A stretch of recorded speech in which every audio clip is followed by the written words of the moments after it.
বাংলাদেশের সামরিক শক্তি কোথায় দাঁড়িয়ে আজ? বাংলাদেশ একটি উন্নয়নশীল দেশ হলেও তার সামরিক সক্ষমতা আজ দক্ষিণ এশিয়ার বিষয় হয়ে উঠেছে।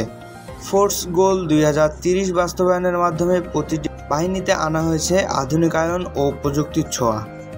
চলুন দেখে নেওয়া যাক আজকের দিনে বাংলাদেশ কতটা শক্তিশালী সামরিকভাবে। বাংলাদেশ সেনাবাহিনী। শক্তিশালী ভূমি প্রতিরক্ষা বাংলাদেশ সেনাবাহিনীতে বর্তমানে কর্মরত আছেন প্রায় 2 লাখেরও বেশি সদস্য। তাদের অস্ত্রভান্ডারে রয়েছে অত্যাধুনিক যুদ্ধ ট্যাঙ্ক MBT-2000, সাজোয়ানের মধ্যে রয়েছে BTR, APC artillery rocket system. এছাড়াও তাদের রয়েছে বিশেষ ইউনিট যার নাম প্যারা কমান্ডো ব্রিগেড, যারা দেশের যে কোনো জঙ্গি হামলা বা স্পেশাল অপারেশনে মোতায়েন করা হয়। তাদের রয়েছে আর্মি এভিয়েশন, যাদের কাছে রয়েছে হেলিকপ্টার ও UAV ড্রোন সাপোর্ট। এছাড়াও আধুনিক প্রযুক্তি ও চুক্তি রয়েছে চীন, তুরস্ক, দক্ষিণ কোরিয়ার সাথে। প্রয়োগ করা হয়েছে নতুন সামরিক প্রযুক্তি। দেশীয় অস্ত্র উৎপাদনের লক্ষ্যে কাজ করছে BOF ও BMTF। দেশের নদীপথ ও সমুদ্র সীমার সার্বভৌমত্ব রক্ষার জন্য বাংলাদেশে রয়েছে বাংলাদেশ নৌবাহিনী। বাংলাদেশ নৌবাহিনী এখন আর শুধু উপকূলীয় প্রতিরক্ষা নয়, বরং গভীর সমুদ্রেও কার্যক্রম পরিচালনা করে থাকে। তাদের ভান্ডারে রয়েছে 2টি সাবমেরিন, BNS নবযাত্রা ও BNS জয়যাত্রা, 2টি ফ্রিগেট, BNS বঙ্গবন্ধু ও সমুদ্রজয়।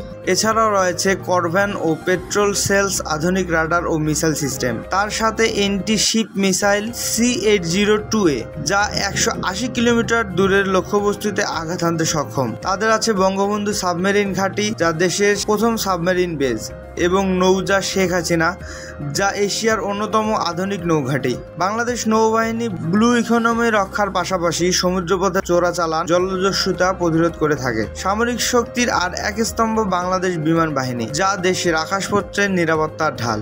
বাংলাদেশ বিমান বাহিনী আধুনিক ফাইটার, রাডার, ট্রান্সপোর্ট এবং এয়ার ডিফেন্স সিস্টেম নিয়ে প্রস্তুত। তাদের প্রধান যুদ্ধবিমান MiG-29, F-7BG, Yak-130।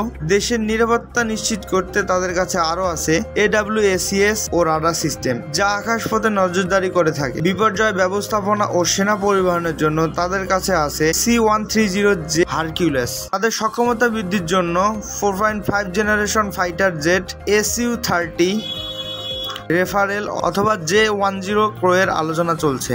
তাদের রয়েছে একীভূত এয়ার ডিফেন্স সিস্টেম, যা আকাশ থেকে আকাশে ও আকাশ থেকে মাটিতে আঘাত হানার সক্ষমতা রাখে। এছাড়াও নতুন যুগে প্রতিরক্ষা পরিকল্পনা ফোর্স গ্লোবাল 2013 এর অধীনে 3 বাহিনীকেই উন্নত প্রযুক্তি, প্রশিক্ষণ ও আন্তর্জাতিক সহযোগিতার মাধ্যমে ভবিষ্যতের জন্য প্রস্তুত করা হচ্ছে। বিশেষ ইউনিট ও নতুন ক্ষেত্র তৈরির জন্য সাইবার নিরাপত্তা ইউনিট এবং স্পেস স্যাটেলাইট নজরদারি, ড্রোন ও AI ভিত্তিক পর্যবেক্ষণ ব্যবস্থা গ্রহণ করা হয়েছে। আন্তর্জাতিক মিশন ও গ্লোবাল রিকগনাইজেশন বাংলাদেশ সামরিক শক্তির আজ গর্বের বিষয়।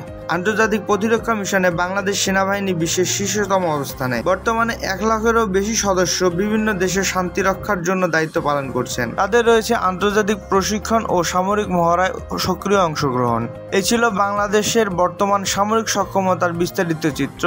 ছোট্ট একটি দেশ হয়ে প্রতিরক্ষায় এখন অনেক দূর এগিয়েছে বাংলাদেশ।